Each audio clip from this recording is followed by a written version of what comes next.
이 시간은 이제 히브리서 계시록 보겠습니다.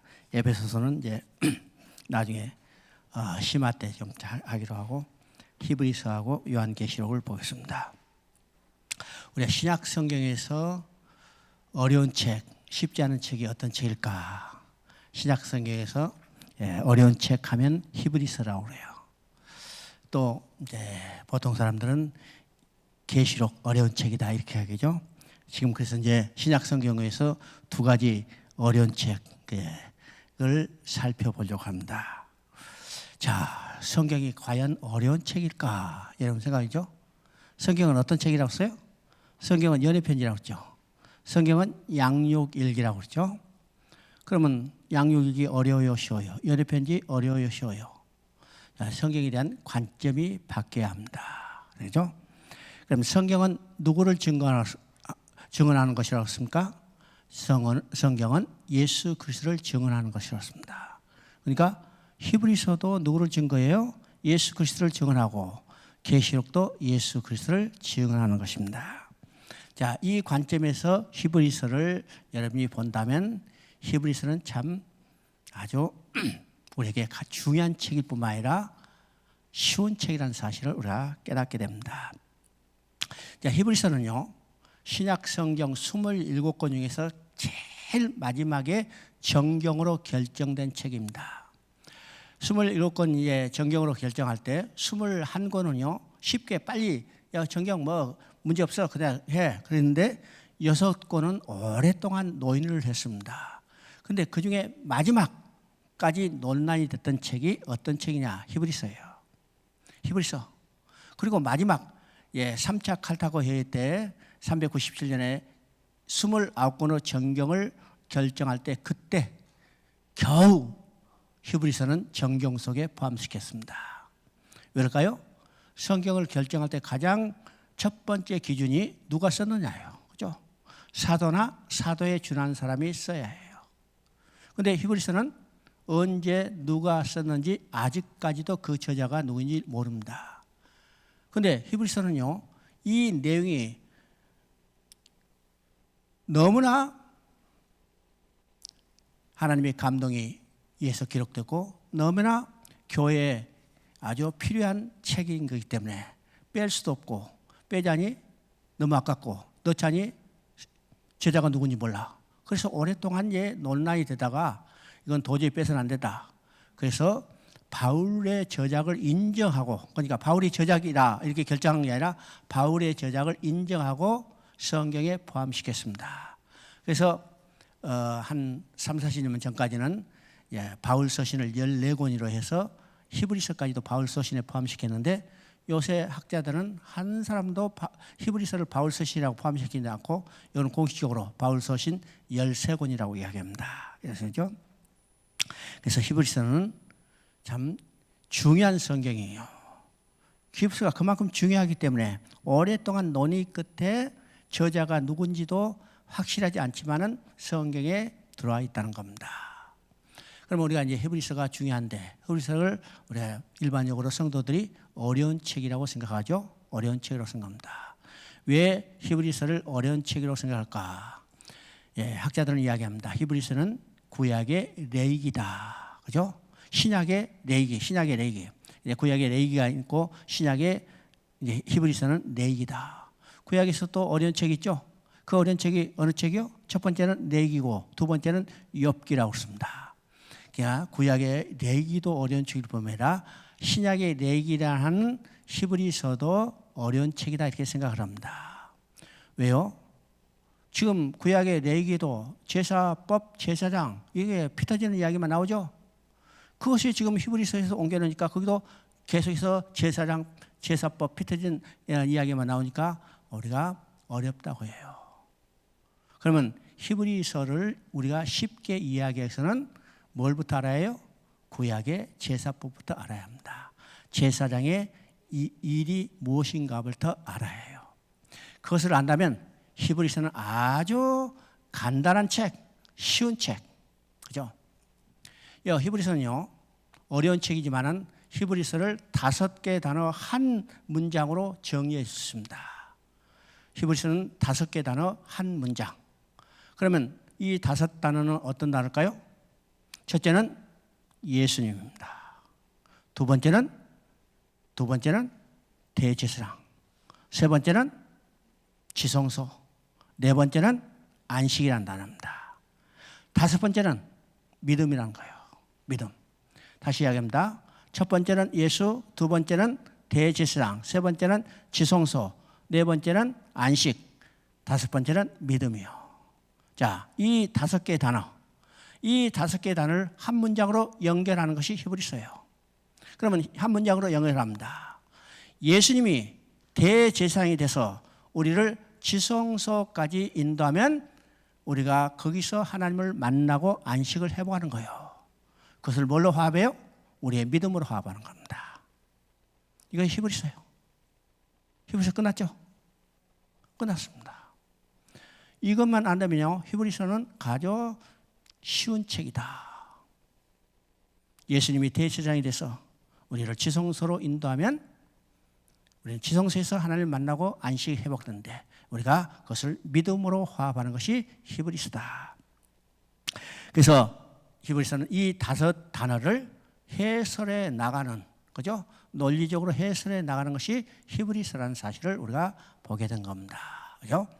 여러분 지금 히브리서를 읽다가 어려웠는데 지금 다섯 개 단어 딱 하니까 순서가 연결되죠? 그래서 1장, 2장에서는 예수님이 누구신가를 증거하는 겁니다. 예수님이 누구신가? 그 다음에 3장, 4장에서는 하나님이 모세와 여호수아를 통해서 가나안 땅에 들어가게 하는 것이 어떤 의미라고 써요? 안식을 회복하는 것입니다. 그래서 여호수아 21장 44절에 하나님이 여호수아를 통해서 그 땅에 가나안 땅에 안식을 주시다고 그랬습니다. 안식을 주죠. 그런데 이 안식이 언제나 안식이 되지 못하죠. 이건 그림자죠. 그래서 사사기에는 안식이 어떻게 해요? 다시 혼란이 반복돼요. 그래서 히브리서에도 여호수아가 너희에게 안식을 주었다면 다른 남은 안식을 말하지 않았을 텐데 여호수아를 통해서 안식을 준 것은 그는 그림자적인 안식이기 때문에 완전한 안식을 주지 못했다는 거예요. 그러면 다른 남은 안식은 누구를 통해서? 바로 예수 그리스도를 통해서요. 그러면 안식은 어떤 것인가? 하나님과 만나서 하나님과 함께 기뻐하며 삶는 것이 안식이에요. 부모가 자식을 안고 기뻐하며 즐거워하는 것처럼 이거 안식이죠. 인간도 이 자식도 엄마 품속에서 기뻐하며 즐거워하는 거예요. 안식이죠. 하나님의 안식이 바로 그 속에 함께 누리는 인간의 안식이라는 거예요. 그러면 인간의 안식은 어디까지 들어가요? 지성소에 들어가서 하나님을 만나요. 하나님의 안식이 회복되는 거죠. 남은 안식이 있다. 그러면 누굴 통해서 지성소에 들어가요? 구약의 대제사장이에요. 제사장이 짐승의 피를 가지고 지성소에 들어가서 피를 뿌림으로 백성의 죄를 사함받게 하고 백성의 죄가 사함받기 때문에 이제는 하나님을 만나고 하나님을 만났기 때문에 안식이 회복되는 거예요. 이것을 인간이 믿음으로 화합하는 겁니다. 믿음으로 한 거죠.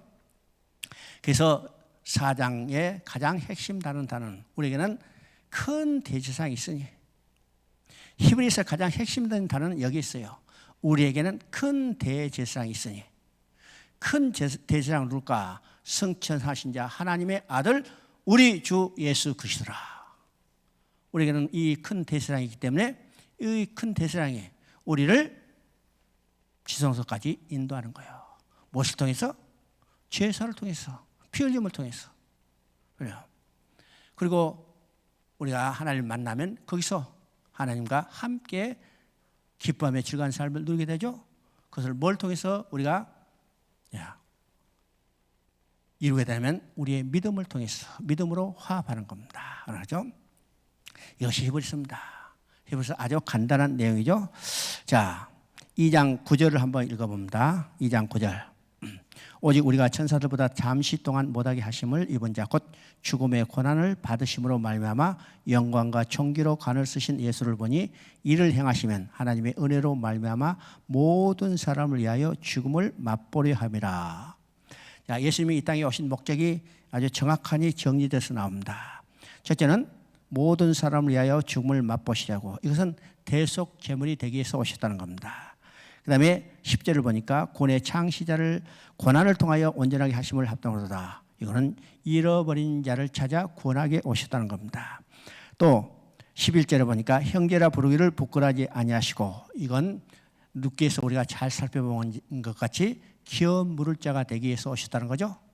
기업 물을 자. 기업 물을 자의 사역은 어떤 것이라고 했습니까? 잃어버린 기업을 다 회복시켜 주는 겁니다. 또 종으로 팔려갔던 이 자녀들을 부모에게 품에 다시 돌아가, 바로 노예로부터 해방시키는 거죠. 그 다음에 계대기론, 이거는 후손을 이어지는 겁니다. 원수를 갚아주는 거예요. 바로 기업 물을 자가 되셨었어요. 그래서 예수님은 우리의 기업 물을 자가 돼서 우리의 기업을 다 회복시켜 줬죠. 우리의 기업은 어떤 것이요? 왕 같은 제사장이에요. 창세 때 하나님이 우리에게 주셨던 기업이죠. 왕 같은 제사장. 그런데 아담이 범죄하자 왕적 권세는 사단에게 빼앗기고 일생 죽기를 무사함으로 매어 종려하는 신세로 바뀌었어요. 제사장은 하나님의 영광을 찬송케 하였는데 하나님의 영광을 찬송하는 게 아니라 우상을 찬송하게 된 거예요. 심지어 자기 자신을 우상으로, 하나님으로 여기는 거예요. 이렇게 됐던 자들을 회복시켜서 왕 같은 제사장으로 기업을 회복시켜줬죠. 또 종으로 팔려갔던 자녀를 돌아오게 한다. 종으로 팔려갔던 노예로 팔려갔어요. 노예로 팔려간 우리들을 해방시켜주는 겁니다. 그리고 후사를 이어줬어요. 우리를 하나님의 아들이라고 후사를 이어줬죠. 바로 누가? 기업 물자로 오신 예수 그리스도께서. 또 하나님의 일에 자비하고 신실한 대제사장이 되어 백성의 죄를 속량하시라고, 바로 하나님의 일에 신실한 대제사장이 돼서, 여기서 예수님이 대제사장이라는 말을 지금 한번 슬쩍 드러냈죠. 이것을 구체적으로 이제 설명해 가는 겁니다. 그죠? 4장 14절부터 16절까지 읽어봅니다. 그러므로 우리에게는 큰 대제사장이 있으니 승천하신 자 곧 하나님의 아들 예수시라. 우리가 믿는 도리를 굳게 잡을지어다. 그러므로 우리가 긍휼하심을 받고 때에 따라 돕는 은혜를 얻게 하여 은혜의 보좌 앞에 담대히 나아갈 것이다. 우리에게는 큰 대제사장이 있어요. 우리의 큰 대제사장은 누굴까요? 승천하신 자 곧 하나님의 아들 예수시라. 그분이 우리의 큰 대제사장이기 때문에 우리는 그분을 따라서 어떻게 해요? 지성소에 들어가는 겁니다. 은혜의 보좌 앞에 담대히 나아가게 되는 겁니다. 예, 성막의 구절을 통해서 말씀하시고 있는 겁니다. 그래서 히브리서에서 가장 강조하는 내용은 우리에게 큰 대제사장이 있다는 겁니다. 있다는 거죠. 그래서 8장 1절을 보면 이제 하는 말이 내 요점은 이러한 제사장이 우리에게 있는 것이라. 여기서 이런 말이 중요한 것은, 옛날 한글판에는 중요하다고 썼는데 이게 지금 요점이라니까 조금 우리가 받아들이는 것이 좀 약해질지 몰라도, 이런 말이 중요한 것은 우리에게 이러한 대제사장이 있다는 거예요. 누가 있다는 거? 바로 우리에게 큰 대제사장 되신 예수님이 있다는 겁니다. 있다는 거죠. 또 10장 21절을 보니까 또 하나님의 집 다스리는 큰 대제사장이 계시매죠. 예수님이 큰 대제사장인 것을 강조하고 있습니다. 그러면 예수님께서 큰 대제사장이 돼서 이루어 놓은 일이 어떤 것인가? 그러면 구약의 대제사장과 신약의 우리의 큰 대제사장이신 예수님께서 이루어 놓은 일이 어떤 일인가? 우리는 그것을 확실히 알아야 히브리서를 우리가 확실히 깨달을 뿐만 아니라 우리의 믿음이 견고해진다는 사실을 보게 됩니다. 그러면 구약에 대제사장이 있었어요. 그 대제사장은 누구요? 아론의 후손들입니다. 그런데 신약의 대제사장은 우리 주 예수 그리스도죠. 그러면 구약의 대제사장과 신약의 대제사장이 이루어 놓은 일이 어떤 건가? 그것을 확실히 알아야 해요. 그러면 대제사장이 하는 일은, 가장 중요한 사명은 백성을 위하여 제사를 드려주는 일입니다. 그래서 제사장이 여럿이 있지만은 그 중에 큰 대제사장은 오직 대속죄일에 짐승의 피를 가지고 지성소에 들어가서 속죄소 위에 이 피를 뿌리고, 속죄소 앞에 피를 뿌림으로 백성의 죄를 사함받게 하고, 백성의 죄가 사함받기 때문에 이제는 하나님 앞으로 나아가게 하는 일을 해주는 것이 이 대제사장의 사명입니다. 사명이죠. 그러면 구약의 대제사장과 신약의 대제사장이 그 사명을 어떻게 이루었는가를 보게 됩니다. 그러면 이 대제사장이 하는 일의 가장 중요한 일은 바로 제사 드리는 일입니다. 백성을 위하여 속죄 제사를 드리는 일이에요. 그러면 구약과 신약의 제사가 어떻게 다를까 살펴봐요. 구약과 신약의 제사, 우리가 제사를 드릴 때는 세 가지 요건이 있어야 해요. 세 가지 요건. 첫째는 제단이 있어야 합니다. 두 번째는 제물이 있어야 해요. 세 번째는 제사장이 있습니다. 제사장. 그러면 구약도 이 제사를 때 세 가지 요건이 있고 신약의 제사도 이 세 가지 요건이 있습니다. 있어야죠? 그러면 구약의 제사는 어떤 제사인가? 구약도 제단과 제물과 제사장이 있어야 제사를 드린다고 했습니다. 그러면 구약의 밑에서부터 우리가 제사장부터 봅니다. 구약의 제사장은 어떤 사람이요? 아론이 첫 번째 제사장이 대제사장이 되고 아론의 후손들이 대제사장 사명을 감당했어요. 그러면 이 아론의 후손의 제사장은 어떤 사람들인가? 첫째는요. 첫째 그들의 제한사항은 그들도 죄인이라는 겁니다. 그렇죠? 아론은 죄인이 아니요? 아론도 죄인이잖아요. 의인은 없나니 하나도 없으며 모든 사람이 죄를 범했으며, 그렇죠? 그러니까 아론도 대제사장이지만 그도 죄인이요. 그도 죄인이기 때문에 우리가 레위기 16장에서 백성을 위하여 제사를 드릴 때 아론이 자신이 먼저 자기에 대한 속죄제를 드린 것을 보게 됩니다. 왜요? 자기도 죄인이기 때문에 자기가 먼저 거룩해져야 백성을 이러한 제사를 드릴 수 있죠. 그래서 아론도 사람 가운데 취한 자고 그도 죄인입니다. 죄인이죠. 이건 불완전하죠. 뿐만 아니라 아론은 자기가 살아있는 동안만 제사장 사명을 감당했어요. 죽으면 그 아들들이 이어갔어요. 그래서 구약에는요 수많은 대제사장이 있었죠. 제사장이 있습니다. 그러니까 아론도 죄인이고 그도 유한한 인간이기 때문에 이건 불완전한 대제사장입니다.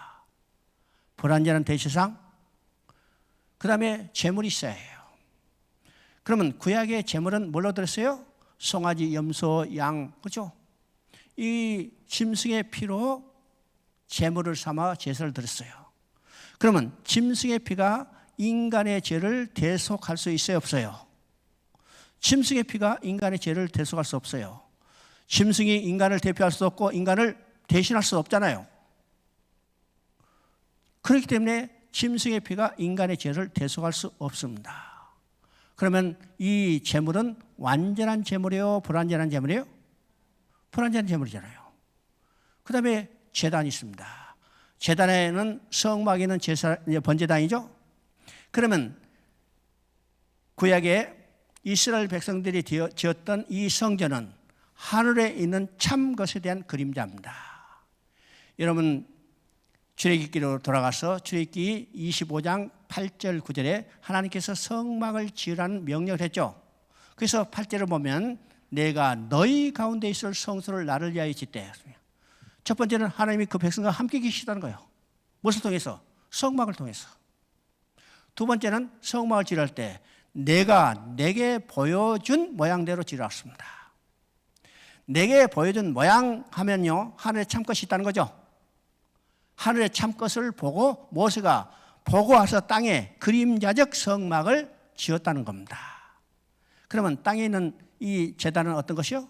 하늘에 있는 참것에 대한 그림자입니다. 그러면 구약의 대제사장이 이 번제단에서 제사를 드렸다 하면 땅에 있는 그림자적인 제단에서 제사를 드린 겁니다. 그렇죠? 그러면 구약의 제사는 어떤 제사예요? 불완전한 대제사장이 불완전한 제물로 그림자적 제단에서 제사를 드렸어요. 그러면 이 제사는 완전한 제사예요? 불완전한 제사예요? 불완전한 제사예요. 불완전한 제사이기 때문에 우리의 죄가 완전히 사해지지 못했고 우리의 죄가 완전히 사해지지 못했기 때문에 하나님께 나갈 길이 열리지 않은 겁니다. 그래서 구약시대 아무리 많은 제사를 드렸다 하더라도 지성소에 들어간 휘장은 열리지 않았어요. 왜요? 제사 드린 것이 불완전했기 때문이요. 이게 구약시대 제사입니다. 그것이 제사죠. 그러면 신약의 제사는 어떤 제사일까? 신약의 제사도 똑같이 세 가지 요건이 있어야 해요. 제사랑, 제물, 제단입니다. 그러면 첫 번째 제사랑은 누구예요?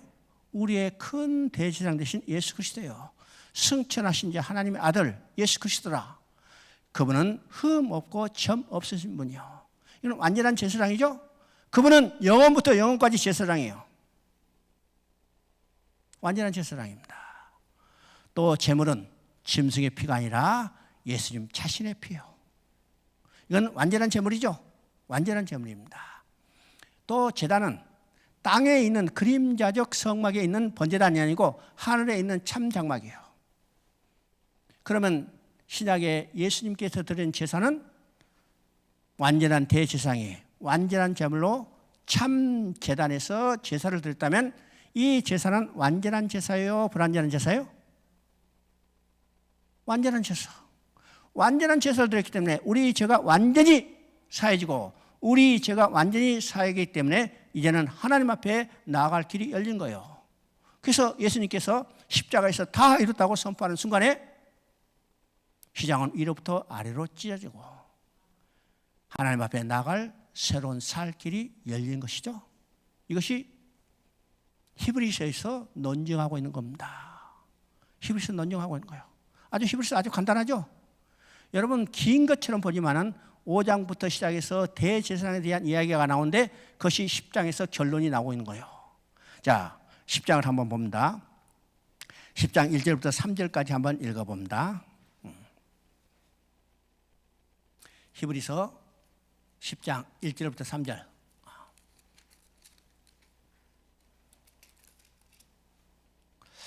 율법은 장차 올 좋은 일의 그림자일 뿐이요 참 형상이 아니므로 해마다 늘 드리는 같은 제사로 나오는 자들을 언제나 온전하게 할 수 없느니라.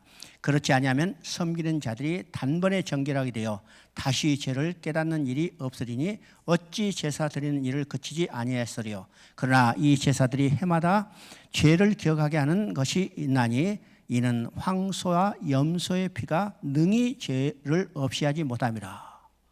지금 여기서 다시 설명할 필요 없어요. 지금 다 그대로 이야기했어요. 자, 14절을 한번 읽어봅니다. 10장 14절. 그가 거룩하게 된 자들을 한 번의 제사로 영원히 온전하게 하시느라. 자, 구약은 모세 이후 1500년 동안 드리고 또 드렸지만은 이건 완전하게 되지 못했죠. 반복해서 드렸지만 온전하게 되면요. 그러나 예수님은 단번에 히브리서에서 강조해서 나온 말이요 단번이라는 말입니다. 단번에 여기서 단번에 십자가에서 단번에 온전하고 영원한 제사를 드렸어요. 온전하지 못했다면 우리 죄가 해결되지 않죠. 영원하지 못했다면 유효기간이 있다면 10년이 유효기간이 나면 11년째 또 제사를 드려야 하는데 이건 영원이요. 영원입니다. 그래서 18절 한번 읽어봅니다. 18절. 이것들을 사했은즉 다시 죄를 위하여 제사 드릴 것이 없느니라. 다시 죄를 위하여 제사 드릴 게 없어. 여러분 제사 안 드리잖아요. 다시 죄를 위하여 제사를 드릴 거 있다면 여러분 제사 드려야 하는데 여기서 제사 안 드리잖아요. 왜요? 예수님께서 단번에 완전하고 영원한 제사를 드렸기 때문에요. 그죠? 자, 그 결과가 어떤 것인가? 19절부터 22절까지 제가 계속해서 읽어보겠습니다. 그러므로 형제들아 우리가 예수의 피를 힘입어 성소에 들어갈 담력을 얻었나니 그 길은 우리를 위하여 휘장 가운데로 열어놓으신 새로운 살 길이요 휘장은 곧 그의 육체니라. 또 하나님의 집 다스리는 큰 제사장이 계심에 우리가 마음의 뿌림을 받아 악한 양심으로 벗어나고 몸은 맑은 물로 씻음을 받았으니 참 마음과 온전한 믿음으로 하나님께 나아가자. 여기서 우리에게 참 믿음으로 온전한 마음 믿음으로 하나님께 나아가자는 거예요. 지금 예수님께서 대제사장이 돼서 지성소까지 우리를 인도했어요. 우리는 그것을 하나님을 만나게 되죠. 안식을 회복된다면 그것을 우리가 믿음으로 화합하는 겁니다. 이것이 히브리서예요. 히브리서 어려워요, 쉬워요? 아직도 몰라? 자, 다 잊어버려도 5개 단어, 한 문장 이것은 잊어버리시면 안 됩니다. 5개 단어 다시 이제 기억합니다. 예수님, 대제사장, 지성소, 안식, 그 다음에 믿음이라. 이 말은 예수님이 대제사장이 돼서 우리를 지성소로 인도하면 거기서 하나님을 만나고 안식이 회복되고 우리가 그걸 믿음으로 화합하는 것. 이것이 히브리서입니다. 히브리서. 너무 쉬워서 이해가 안 가는 것 같아요. 그렇죠? 자, 이제는 이제 요한계시록. 요한계시록 하면요, 자다가도 벌떡 일어난다고 그랬죠? 왜 그래요? 요한계시록 끝나면 집에 가야 하니까 계속 졸면 못 가잖아요. 요한계시록 하면 자다가도 벌떡 일어나. 또 요한계시록 하면요, 어떤 비밀 코드를 해설하는가. 야, 신기한 거 한번 들어보자. 그래서 요한계시록 하면 벌떡 일어나요. 요한계시록 끝나면 집에 가기 때문에 벌떡 일어나는 것은 좋은데 무슨 비밀 코드 해석한다 해가지고 일어나면 별로 재미없어요. 왜요? 요한계시록은 비밀 코드 해석한 책이 아니기 때문이에요. 아니죠? 요한계시록은 성경 66권의 마지막 책입니다. 창세기를 서론이라면 요한계시록은 다른 말하면 결론이라 할 수 있죠. 결론. 그래서 이 결론을 통해서 우리에게 말씀하신 것을 한마디로 정리해 주는 것이 요한계시록입니다. 그래서 요한계시록이 뭐냐? 어떤 신비한 것을 우리에게 가르치는 책이 아니라 하나님의 계획과 목적을 완성했다고 선포하는 것이 요한계시록은 사실입니다. 양이죠? 우리가 요한계시록 하면 어떤 생각이 들어요? 야, 그 책 아무리 읽어도 무슨 말하는지 모르겠다. 어렵다고 생각하죠. 야, 7인, 7나팔, 7장, 666은 뭐 아마겟돈 전쟁은 뭔가 이런 것들을 우리가 해석하려고 하니까 어려워요. 그런데 우리가 요한계시록은 창세부터 이뤄 놓으신 하나님의 일을 완성하는 것을 선포하기 때문에 우리가 창세부터 이어놓은 하나님의 일이 무엇인가를 안다면 요한계시록은 그의 완성을 선언하기 때문에 어려운 책이 아니죠. 어려운 책이 아닙니다. 또 요한계시록 하면요, 이야, 그런 일들이 나면 우리 어떻게 살아가지? 이게 두려운 것으로 생각해요. 두려운 것으로 생각해요. 그래서 많은 성도들이요, 요한계시록은 어려운 책, 두려운 책 하니까 요한계시록을 좋아하지 않잖아요. 안 읽어. 오늘날뿐만 아니라 이미 오래전부터 요한계시록은요, 비교적 깊이 해왔던 책임들입니다. 그래서 유명한 신학자들도 요한계시록 주석을 쓰지 않는 사람들이 많아요. 그러다 보니까 어떻게 해요? 성도들이 요한계시록을 알지 못하죠. 성도들이 요한계시록을 알지 못하기 때문에 이단들이 이것을 역으로 이용한 것을 보게 됩니다. 그래서 이단의 80% 이상이 어디서 나오느냐? 요한계시록을 들고 나와요. 요한계시록을 들고 나와. 내가 지난번에 한번 이야기했죠. 조선일보의 전면 광고가 나왔는데 거기에 신천지 이만희가 요한계시록을 강의한다고 광고를 했어요. 광고를 했어. 거기에 이제 그 다음 주부터 지금 유튜브에 요한계시록 강의한 것이 뜨는데 한 주간 조회수가 30만이 넘어. 대단하죠? 대단합니다. 하여튼 그런 신비적인 그런 것에 관심이 있어요. 그죠? 그런데 요한계시록은 어떤 책인가? 아까도 얘기했지만요. 하나님께서 창조의 모든 목적을 완성하는 것을 선언하는 겁니다. 그러면 요한계시록을 살펴볼 때 요한계시록은 요한 사도가 썼다 하면 우리가 요한 사도가 쓴 책이 몇 권이에요? 전부 5권이죠. 요한복음, 요한 1, 2, 3서, 요한계시록. 그중에 요한 1, 2, 3서를 제외하고 요한이 쓴 책은요, 요한복음과 요한계시록 2책입니다. 그렇죠? 2책. 그렇다면 우리가 누가가 쓴 성경과 우리가 한번 비교해 봐요. 누가도 성경을 2권 썼죠? 누가복음, 사도행전입니다. 그러면 아까 이야기했처럼 누가복음은 누가 쓴 성경의 전편이고 사도행전은 누가가 쓴 성경의 후편입니다. 그러면 어떤 저자가 쓴 책의 전후편은 독립된 내용이 아니죠. 이건 연결된 줄거리라는 거예요. 연결된 내용입니다. 그러면 누가복음은 어떤 시작이었어요?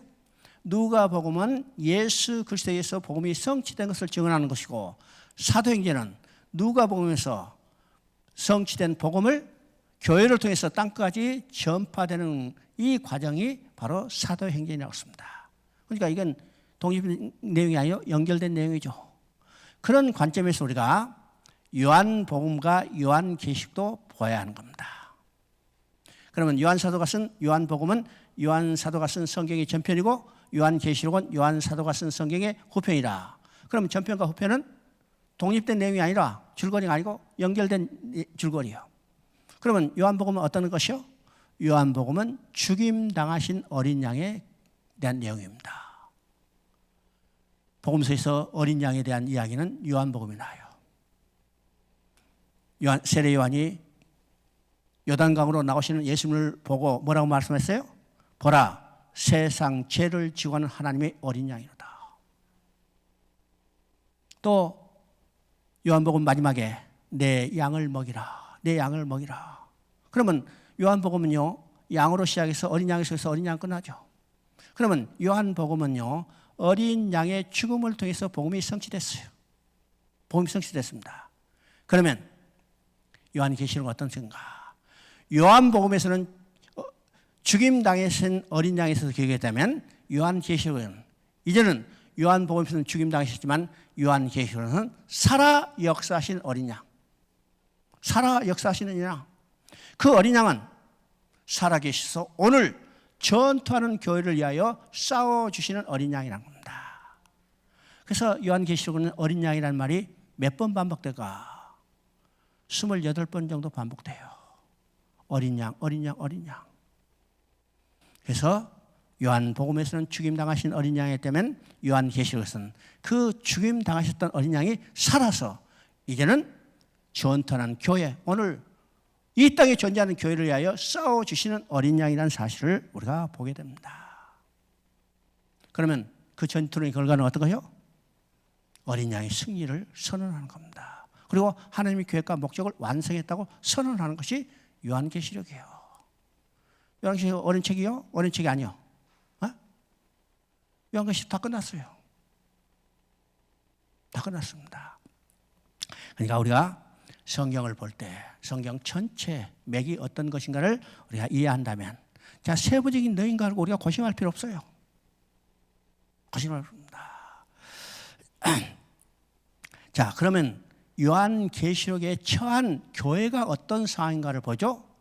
요한계시록에서 이 교회가 처한 상황은 오늘 이 땅에 존재하는 모든 교회가 처한 상황이라는 사실을 우리가 깨달아야 합니다. 자, 요한계시록에 처한 교회 상황 1장 9절을 한번 봅니다. 나 요한은 너희 형제요, 예수의 환난과 나라와 참음에 동참하는 자라. 하나님의 말씀과 예수의 증언하였으므로 말미암아 반몰하는 섬에 있었더니. 지금 요한계시록에 나오는 이 교회의 모습은 예수의 환난과 나라의 참음에 동참하는 교회, 고난이 있는 교회요, 핍박이 있는 교회요, 환난이 있는 교회입니다. 오늘 이 땅에 존재하는 교회, 고난이 있고 핍박이 있고 환난이 있어요. 뭐 때문에? 하나님 말씀과 예수의 증언하심으로. 하나님 말씀과 예수의 증언 때문에 이 땅에 존재하는 교회는 환난과 핍박과 고난을 받고 있다는 거예요. 그렇죠? 이 환난과 핍박과 고난을 당하고 있는 교회에 누가 찾았어요? 죽임 당하셨지만 이제는 살아 역사하신 주님이 찾아오신 겁니다. 자, 1장 13절을 보면요, 거기에 예수님의 모습이 나타나는데, 거기에 보니까 인자 같은 이가 발에 끌리는 옷을 입고 가슴에 금띠를 떼고 있잖아요. 이것은 얼른 우리가 연상하는 구약의 제사장의 모습과 비슷해요. 제사장 모습과. 그런데 15절부터는 보니까 이 모습이 확 달라졌어요. 발에는 주석 같은 빛나는 것을 신고 입에서는 이한 검을 물었었습니다. 그러면 입에 이한 검을 물었다, 칼을 물었다는 것은 어떤 모습이에요? 바로 전투하는 군인의 모습입니다. 전투하는 군인의 모습. 이 군인의 모습, 이 오셔서 지금 고난과 환난 가운데 두려워하고 있는 요한에게 찾아왔어요. 이 요한은요, 이 땅에 전투하는 교회를 대표하는 자입니다. 그게 찾아서 오른손을 얹으며 뭐라고 써요? 두려워하지 말라. 두려워하지 말라. 내가 살았노라. 전에는 죽었으면 내가 살았노라. 언제? 요한복음에서는 죽음이 당했어요. 그러나 이제는 살았어요. 살아서 이 땅에 전투하는 교회를 위하여 싸워주시는 최고의 사령관으로 오신 거죠. 그리고 두려워 말라고 합니다. 그러면 이 모습은 언제 것을 우리가 연상할 수 있어요? 바로 여호수아가 2세대를 이끌고 가나안 땅의 점령에 들어가기 전에 그가 정말로 신이 이게 침체해 있을 때 하나님께서 찾아오셨어요. 하나님께서 찾아오셔서 제일 먼저 하신 말씀이 두려워하지 말라. 내가 너와 함께하리니 너는 강하고 담대하라. 내가 너를 떠나지 않고 너를 위하여 싸워주시리라. 바로 여호수아에게 했던 이 모습과 똑같이 지금 전투하는 교회, 지금 로마로부터 핍박을 받고 침체되어 있는 이 세례 여기 요한사도에게 찾아와서 첫 번째 말씀이 두려워하지 말랍니다. 내가 죽었었지만 살아노라. 이제는 너희를 위하여 싸워주시겠다는 겁니다. 싸워주시겠다. 예수님은 어떤 분일까요? 이 땅에 전투하는 교회를 친히 진두지휘해서 싸워주시는 우리 주님인 것을 우리가 알아야 합니다. 알아야죠? 자, 2장부터 3장은 어떤 결과? 2장 3장은요. 지금 7교회를 다 모아놨죠? 7교회.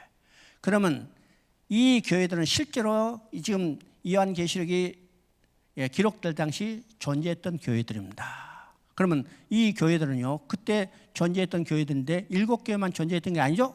더 많은 교회들이 있어요. 우리 성경에 나온 데살로니가 교회도 있고 골로새도 교회 있고, 그죠? 빌립보 교회도 있고. 그런데 거기 이 7개의 이름은 안 나오죠? 그러면 이 7개는 어떤 것일까? 7은 하나님의 숫자고 완전의 숫자입니다. 이 말은 이 7개는 어느 시대 어떤 곳에도 존재하는 모든 교회를 대표하는 교회라는 겁니다. 그죠? 그러면 7개는 그 중에 어떤 교회도 있어요? 오늘 김천에 있는 베델레 교회도 7교회 속에 있는 겁니다. 어느 시대 어떤 지역에도 존재하는 모든 교회를 대표하는 7교회래요. 7교회. 그러면 7교회를 지금 모아놓고 최고 사령관 되시는 예수님께서 훈시하는 겁니다. 지금 7교회는 어떤 교회예요? 이 땅에 존재하면서 전투하는 교회입니다. 이 땅에 존재하면서 전투하는 교회죠. 오늘 하나님의 전쟁을 치르는 곳은 누구냐면 교회예요. 교회가 하나님의 군대가 가서 하나님의 전쟁을 치르는 곳입니다. 교회에 속해 있는 모든 성도들은 하나님의 군대에 속한 하나님의 군사라는 사실이죠. 군사라는 사실이에요. 자, 그래서 7개는 이 땅에 전투를 하는 교회를 대표하는 거예요. 이 전투하는 교회에 다 모아놓고 최고의 사령관 되신 예수님이 훈시하는 겁니다. 훈시하는 거. 저도요, 이제 67년에 월남전에 갔어요. 저 춘천 옴리라는 데서 한 달 동안 그 대학부에서 훈련을 받고 출정식을 하는 겁니다. 출정식을 대대병력이기 때문에 한 1000여 명 모아놓고 출정식을 하는데 그때 노재현 여러분 아실지 몰라요. 아시겠지만 노재현 참모총장이 별내 달고 와서 훈시를 해요. 나는 이제 소대장이니까 앞에서 이제 중대장 있고 대대장 있고 뒤에 서 있는데 그 대학 밑에 훈시를 해도 무슨 소리인지 알겠어요? 귀에 들리지도 않아. 뿐만 아니라 지금 전쟁에 나가는데 죽으러 가는 거 아니에요. 죽으러. 들리지 않아. 근데 이게 내가 읽어보면서 그분이 무슨 이야기 했겠구나 생각이 나는 거, 짐작이 되는 거예요. 그럼 지금 7교회를 놓고 이 땅에 전투하는 교회를 다 모아놓고 출정식을 하는 겁니다. 출정식을 하는 거예요. 그러면 7교회에 칭찬하는 말이 있고 책망하는 말이 있습니다. 그러면 7교회에 칭찬하는 말은 어떤 말일까요? 전투하는 교회가 지켜야 할 것이 무엇인가를 말하는 겁니다. 그러면 7교회 칭찬하는 말 다 우리가 종합해서 정리해보면 오늘 베들레 교회가 지켜야 할 것이 무엇인가를 말씀하고 있는 겁니다. 반대로 책망하는 말은 전투하는 교회가 버려야 할 것이 무엇인가를 말하는 거예요. 그러면 7교회 다 책망하는 말을 정리하면 오늘 베들레 교회가 버려야 할 것이 무엇인가를 말씀하는 겁니다. 그리고 마지막에 7교회 공통으로 주시는 말씀 있죠. 이기는 자는 내가 이것을 유업이 주리니. 7개 똑같이 하는 말은 이기는 자에게 내가 이것을 주리니. 이 말은 어떤 것이요? 전투하는 교회의 존재의 목적이 뭡니까? 전투하는 교회의 존재의 목적은 전쟁에서 이기는 겁니다. 만약 군대가 전쟁에서 진다면 그 존재의 목적이 없는 거죠. 그러면 이 땅에 전투하는 교회, 이 땅에 전투하는 교회, 곧 교회는 전쟁에서 이겨야 해요. 어떤 전쟁에서? 영적 전쟁에서 이겨야 합니다. 영적 전쟁에서 이겨야 해요. 그래서 7개 이기는 자는 내가 이것을 유업이 주리라. 이 말은요, 이기란 말이요. 이기란 말이죠. 근데 단순히 이기란 말이 아니라 주님께서 내가 이겼단 말이에요. 내가 이겼기 때문에 너희도 이길 수 있단 말이에요. 그래서 이기라는 겁니다. 주님이 패배했다면 이길 수 없죠. 근데 최고 사령관 되신 주님이 이겼기 때문에 너희도 이길 수 있고 이겨라, 이길 수 있다는 겁니다. 그래서 우리는 영적전쟁에서 이겨야 합니다. 그리고 4장, 5장은 어떤 내용일까? 지금 전투하는 교회, 지금 여러 가지 환난과 핍박에 침체해 있어요. 침체해 있는 이들에게 지금 카메라 앵글을 하늘로 쫙 돌리는 겁니다. 지금 우리가 땅에 보기다가 지금 죽겠다 하는데 우리 카메라 앵글을 하늘로 쫙 올려서 비춰주는 것이 어디세요? 하늘에 실제로 존재하는 교회의 모습입니다. 교회는요, 땅에 있는 교회, 하늘에 있는 교회예요. 땅에 있는 교회, 전투하는 교회, 하늘에 있는 교회는 승리하는 교회입니다. 이 교회가 완전히 동떨어서 별개로 존재하는 게 아니라 이 땅에 전투하는 교회는 곧 하늘에 승리하는 교회로 존재하는 겁니다. 존재하는 거예요. 그래서 땅에 전투하는 교회의 모습을 이야기하면서 지금 그 앵글을, 카메라 앵글을 하늘로 쫙 돌려서 너의 하늘에 있는 실제의 모습이 어떤 것인가 봐라 이거예요. 그 실제의 모습은 어떤 것일까요? 하늘에서 하나님 보좌에서 24장로가 거기에 예배드리고 있는 모습입니다. 예배드리고 있는 모습이죠. 그러면 그 24장로는 누굴까요? 24장로는 구원받은 성도들입니다. 성도들이 지금 하늘에서 하나님 앞에 예배드리고 있어요. 지금 땅에서 죽음을 마시지만은 우리의 실체는 하늘에 하나님께 예배드리는 이시라는 것을 우리에게 보여주므로 우리의 소망이 무엇인가를 정확히 보여주는 겁니다. 보여줘. 그리고 이제 6장부터 시작해서 16장까지는 이 땅에 전투하는 교회가 어떻게 전투를 해 나가는가 바로 그걸 보여주죠. 그러면 우리가 전쟁에서 이기기 위해서는 첫 번째 뭐가 중요한가요? 적을 알아야죠. 전쟁에 이기기 위해서는 적을 알아야 해요. 우리가 선제병법에 나오죠. 지피지기면 백전백승이라. 그래서 전투에서 이기기 위해서는 적을 알아야 해요. 그래서 적이 누구인가에 대해서 이야기합니다. 여러분, 적이 누군가? 세 형태의 적이 나옵니다. 먼저 16장 13절을 보면 개구리 같은 새 더러운 영이 나온다 했습니다.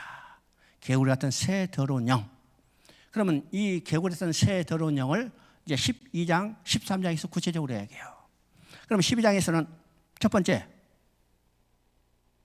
영이 쫓기니 옛뱀이요 사단과 마귀라. 여기서 첫 번째 적은 옛뱀, 곧 사단과 마귀죠. 영이 쫓기니. 그러면 옛뱀은 어떤 뱀이에요? 창세 때 에덴 동산에서 아담과 하와를 유혹했던 그 뱀입니다. 그러면 그 뱀의 배우는 누구일까요? 바로 사단과 마귀죠. 그래서 우리가 싸워야 할 첫 번째 적은 사단과 마귀입니다. 두 번째 적은 13장 1절에 나옵니다. 13장 1절에 보니까 내가 보니 바다에서 한 짐승이 나오는데 뿔이 10이요 머리가 7이라. 자, 거기에 바다에서 한 짐승이 나오는데 뿔이 10이요 머리가 7이라. 여기는 뿔이 100개 머리가 70개라도 이건 한 종류입니다. 한 종류. 어떤 것이요? 하나님을 대적하고 예수 그리스도를 믿는 자를 핍박하는 적그리스도예요. 적그리스도. 그 다음에 세 번째 적의 형태는 13장 11절에 나옵니다. 내가 보매 또 다른 짐승이 땅에서 올라오니 어린 양같이 두 뿔이 있고 용처럼 마르더라. 자, 땅에서 나온 짐승을 보니까 그 모습이 어린 양처럼 두 뿔이 있다는 것이에요. 이건 예수 그리스도를 흉내내는 거죠. 그런데 그 입에서는 용처럼 말하더라. 이건 어떤 자들 이야기요? 바로 거짓 선지자들 이야기하는 겁니다. 오늘 쉽게 말하면 사단, 이단들입니다. 이단들. 예수 그리스도를 흉내내지만 입에서는 요산 말들로 꿰는 것. 곧 거짓 선지자들 말입니다. 자, 우리가 싸워야 할 적의 형태가 바로 이 세 종류예요. 첫째는 사단과 마귀요, 적 그리스도요, 세 번째는 거짓 선지자입니다. 거짓 선지자. 물론요, 적 그리스도나 거짓 선지자도 누구의 사주를 받냐면 사단의 사주를 받죠. 사주를 받는데 우리가 분별해야 할 싸워야 할 적은 이 형태로 나오는데 여러분 이 중에서 중요한 것이 있습니다. 우리가 가장 무서운 적은 누굴까? 사단이라고 생각하기 쉽죠? 적 그리스도라고 생각하기 쉽죠? 우리는 적 그리스도요, 얼마든지가 아니라 어느 정도 우리는 분별하고 이겨낼 수 있어요. 심지어 죽음으로도 우리는 우리의 신앙을 지켜낼 수 있죠. 그런데 무서운 건 뭘까? 거짓 선지자입니다. 거짓 선지자. 거짓 선지자는 우리가 정말로 영적으로 옳은 분별을 가지 않는다면 분별해내기 쉽지 않다는 겁니다. 거짓 선지자는 어떤 것이요? 교회 내부에서 교회를 부패시키고 복음의 진리의 복음을 변질시키는 세력이 거짓 선지자입니다. 거짓 선지자. 그러면 우리가 거짓 선지자하면 우리가 알고 있는 이만이나 이재력이나 또 이런 사람들만 거짓 선지자라고 생각할 줄 몰라도 복음의 진리를 변질시키는 것이 거짓 선지자라고 씁니다. 그러면 오늘 정통교회도 교회에서 설교가 진리의 복음을 변질시킨다면 그건 거짓 선지자예요. 우리는 중요한 것을 알아야 합니다. 복음을 복음으로 전하지 않는다면 그건 거짓 선지자예요. 그러니까 오히려 우리가 분별해내기가 쉽지 않죠? 어렵죠? 어려워요. 우리가 그것을 분별하기 위해서는 어떻게 해요? 성경의 말씀을 우리가 정확히 알아야 해요. 우리의 내부에 하나님의 말씀의 기준이 바로 서야만 이 변질된 교훈을 분별해낼 수 있다는 겁니다. 분별되죠? 이것이 우리의 싸워야 할 적입니다. 그러면 싸워야 할 전술은 어떤 것일까? 12장 11절 한번 읽어봅니다.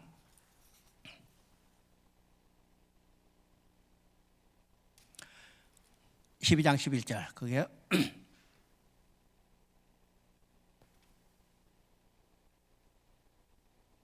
12장 11절에 이제 우리가 싸워야 할 전술을 이야기합니다.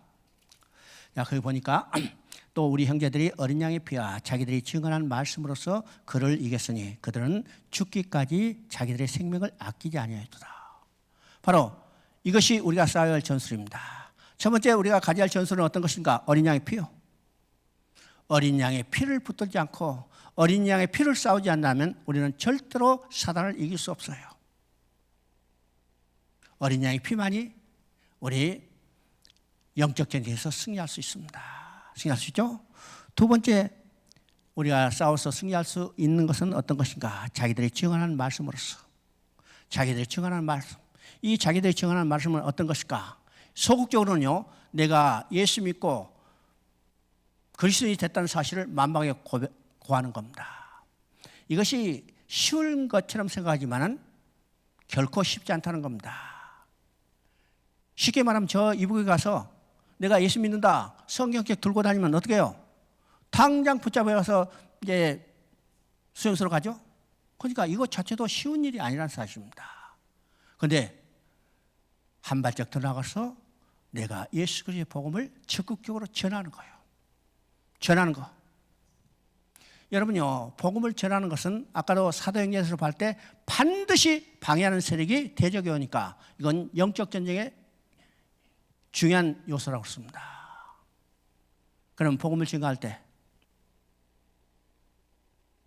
죽음까지 각오해요. 이것이 죽기까지 자기 생명을 아끼지 않고 이럴 때 우리는 승리할 수 있습니다. 승리하시죠. 그러면 우리가 이 영적 전쟁에서 결과가 어떻게 되는가? 결과가 어떻게 되는가? 승리했다는 겁니다. 승리했다는 거예요. 승리했기 때문에 우리는 어디에 서 있을까요? 시온산에 서 있는 겁니다. 시온산에 서 있어요.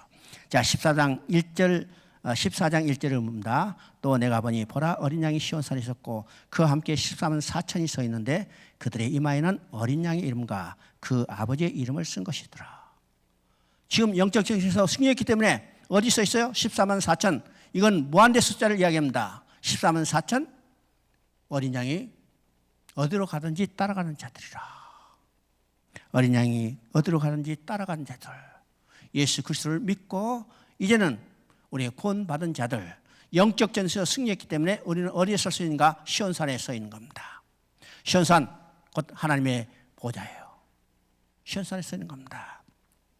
반대로 대적에 왔던 적들은 완전히 멸망하고 무너지는 것을 보게 되는 거죠. 이것이 14장 8절에 나옵니다. 예수 그리스도를 믿는 자, 우리는 승리해서 하나님 보좌에 서 있지만은 반대로 우리를 대적했던 자, 이 바벨론으로 나타난 창세 때부터 하나님을 대적했던 이 세력들은 다 무너진 것을 보게 됩니다. 그것이 14장 8절에 무너졌다 무너졌다 큰 성 바벨론이야. 자,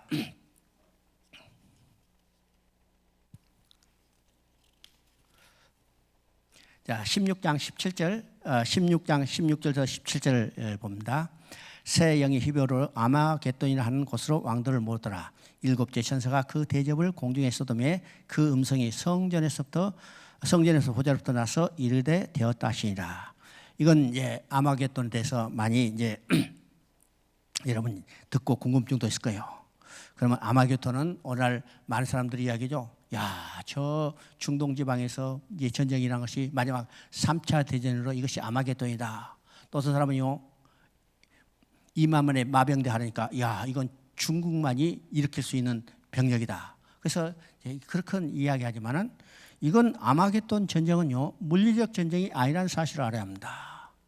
물리적 전쟁이 아니고 이 전쟁이 실제로 일어났던 성경적 근거가 없다는 사실을 알아야 합니다. 그러면 지금 16장은 어떤 것이요? 하나님의 마지막 대접 심판을 쏘는 거죠. 그래서 첫 번째, 두 번째, 세 번째, 네 번째, 다섯 번째, 여섯 번째 대접까지 쏟았어요. 쏟았죠?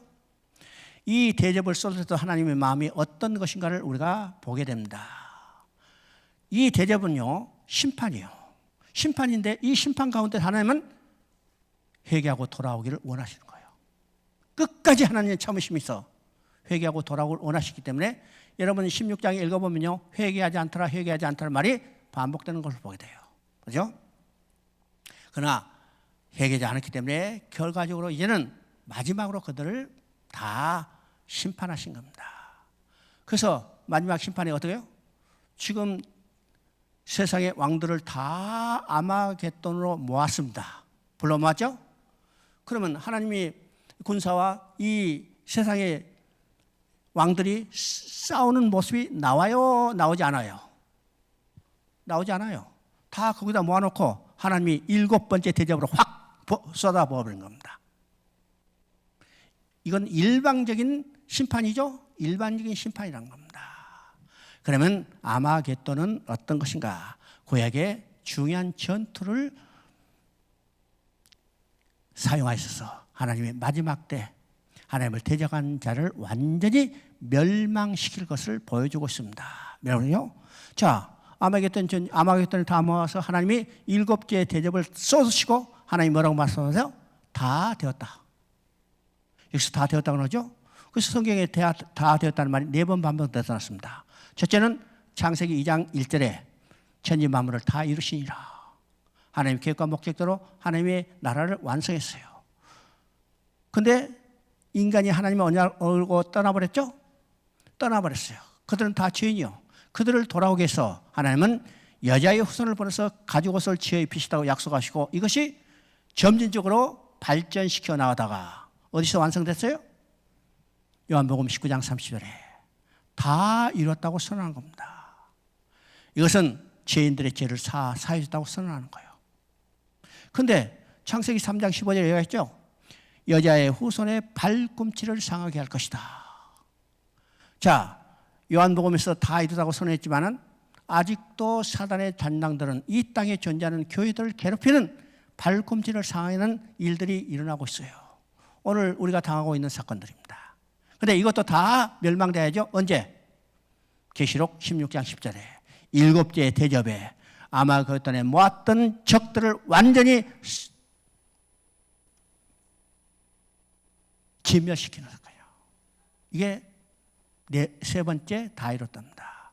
그러면 하나님을 대적하고 하나님의 백성을 괴롭혔던 이스라엘이 완전히 사라졌기 때문에 이제는 하나님의 계획과 목적대로 완성됐다는 것을 선언한 거죠. 이것이 계시록 21장 6절입니다. 자, 계시록 21장 6절에 다 이뤘다는 선언이 있기 때문에 우리의 구원이 소망이 있는 겁니다. 만약 여기서 다 이뤘다는 선언이 없다면 우리 구원에 소망이 없어요. 왜일까요? 우리가 지금 예수 믿고 구원 받았지만 이것은 완성이 아니죠. 언제 완성이 될까? 계시록 21장 6절에 다 이뤘다는 선언이 됐을 때 완성이 되는 겁니다. 그래서 계시록 21장 6절에 다 이뤘다는 선언이 있기 때문에 계시록이야말로 우리의 구원에 가장 소망을 주는 책이라는 겁니다. 두려운 책이 아니에요. 우리 구원에 가장 소망을 주는 책이 어느 책일까? 계시록은 사실입니다. 자, 21장 3절 6절 한번 읽어봅니다. 21장 3절 내가 드니 보좌에서 큰 음성이 나서 이르되 보라 하나님의 장막이 사람과 함께 있으매 하나님이 그들과 함께 계시니 그들은 하나님의 백성이 되고 하나님은 친히 그들과 함께 계셔서 6절을 보니까 또 내게 말씀하시되 이렇도다 나는 알파 오메가요 처음과 마지막이요 내가 생명수 샘물을 목마른 자에게 값없이 주시니. 자, 21장 3절에 하나님의 장막이 사람과 함께 계시며, 그렇죠? 사람들과 함께 계시며, 여기서 함께라는 말이 몇 번 반복할까요? 하나님이 그들과 함께 계시니 그들은 하나님과 백성이 되고 하나님은 친히 그들과 함께 계시니. 여기서 함께 계신다는 거예요. 자, 그래서 계시록 21장에서 21장 6절에서 다 이뤘다고 선언했어요. 그러면 다 이뤘다고 선언한 것은 무엇을 다 이루셨어요? 하나님과 그 백성이 함께 사는 것이 다 이뤘어요. 언제 시작했어요? 창세 때 시작했잖아요. 그리고 계시록에서 그것을 완성했잖아요. 그러니까 계시록 21장 6절에 다 이뤘다고 선언하시고 나는 알파 오메가요 처음이요 마지막이랍니다. 창세 때 시작하시지만 여기서 다 이뤘다는 선이 없다면 오메가가 될 수 없죠. 그런데 다 이뤘다고 선언이 있기 때문에 나는 알파 오메가래요. 하나님은 자신의 계획과 목적을 반드시 완성하시고 끝내신다는 사실을 우리가 이미 살펴봤어요. 하나님이 나를 구원하고 계획했다면 이 일은 절대로 실패하는 일 없고 중단하는 일 없고 반드시 완성하시고 끝내시는 거예요. 이것이 우리의 구원의 소망입니다. 자, 다 이뤘기 때문에 뭐가 회복됐어요? 에덴이 회복되는 것을 보게 됩니다. 그것이 22장 1절부터 쭉 나오죠. 22장 1절부터 2절까지만 한번 읽어봅니다. 또 그가 수정같이 맑은 생명수의 강을 내게 보이니 하나님과 및 어린 양의 보좌로부터 나와서 길 가운데 흐르더라. 강 좌우에 생명나무가 있어 12가지 열매를 맺되 달마다 그 열매를 맺고 그 나무 잎사귀들은 만국을 치유하게 하여 있더라. 지금 쭉 읽어보면 이 모습은 우리가 즉각 어디에 연상돼요? 바로 에덴 동산의 모습이 연상되죠. 뿐만 아니라 에스겔 성전이 회복됐을 때 그 에스겔 성전의 모습이 어떤 것이죠? 성전의 문지방으로부터 물이 흘러나오고, 그죠? 물이 흘러나와서 강 좌우에 12나무 실과가 열리고 치료하는 잎사귀가 나더라. 바로 에스겔 성전의 회복된 성전의 환상. 그것이 바로 어디서 나타나냐? 바로 계시록에서 완성된 것을 보게 됩니다. 자, 계시록 21장 20절을 한번 읽어봅니다. 22장 20절 이것들을 정언하시니가 이르시되 내가 진실로 속회하리라 하시거늘 아멘 주 예수여 오시옵소서. 자, 계시록 마지막은요 예수님께서 내가 진실로 속회하리라 이 말을 3번 반복하는 것으로 끝나죠. 이건 계시록에서 하나의 예언이 있고 하나의 약속이 있는데 그 예언은 어떤 것이요? 내가 반드시 다시 오시라. 예수님의 재림을 약속하여 예수님이 재림이 되면 어떤 것이요? 하나님의 계획과 목적은 완성되는 겁니다. 하나님의 목적을 하나님의 계획과 목적을 완성하시기 위해서 예수님은 반드시 다시 오신다. 세 번이나 지금 반복했어요. 내가 반드시 오신다. 우리는 이 예언의 말씀을 믿고 오늘 우리 신앙생활을 하는 겁니다. 그래서 우리의 신앙의 궁극적인 고백은 뭘까요? 주여 오소서. 이미 이것은 아가서 8장 14절에 얘기했죠. 내 사랑하는 자에 빨리 달려라. 주님이 빨리 오시기를 고대하는 겁니다. 여러분 지금 계시록 다 끝났다. 주님이 지금 딱 오신다면 내가 지금 우리 집 기차 타고 고생하며 갈 필요도 없죠. 지금 뿅 가면 되죠. 우리는 이 소망을 가지고 우리가 신앙생활하는 겁니다. 계시록은 어려운 책이 아니다. 계시록은 두려운 책이 아니다. 우리에게 가장 소망을 주는 책이다. 하나님의 계획과 목적을 완성하는 것을 우리에게 확신을 주는 책이라는 사실을 우리 여러분이 깨달아야 합니다. 자, 오랫동안 여러분 고생하셨습니다. 그렇죠? 다음 기회 있으면 또 여러분과 더 구체적으로 나눌 기회를 가졌으면 좋겠습니다. 기도하겠습니다. 하나님 아버지, 우리를 사랑하사 말씀의 잔치로 인도하여 주셨고 이 말씀을 우리가 배우고 깨달을 수 있도록 은혜를 베풀어 주셨습니다. 우리가 듣고 아는 것으로 끝내지 않고 이 말씀을 붙들고 우리 신앙이 더 깊어지고 굳어져서 어떤 환경 가운데도 우리가 흔들리지 않고 오직 주님만 바라보고 믿음으로 전진할 수 있는 우리의 신앙이 되도록 이끌어 주시옵소서. 특별히 주님께서 이 베델 교회를 세우시고 이 베델 교회에서 이 땅에 또 세계에 복음이 전파되기를 원하십니다. 이것이 우리에게 주신 사명인 것을 깨닫고 우리가 어떤 환경 가운데도 복음을 증거하는 이 사명을 게을리하지 않도록 우리를 붙들어 주시옵소서. 또 이곳에 우리 세우신 우리 이영 목사님 주님께서 더욱 강건하게 붙들어 주셔서 말씀이 크게 널리 선포되도록 주여 축복하여 주시옵소서. 이 모든 말씀 우리 주 예수 그리스도 이름으로 기도드립니다. 아멘. 여러분 수고하셨습니다.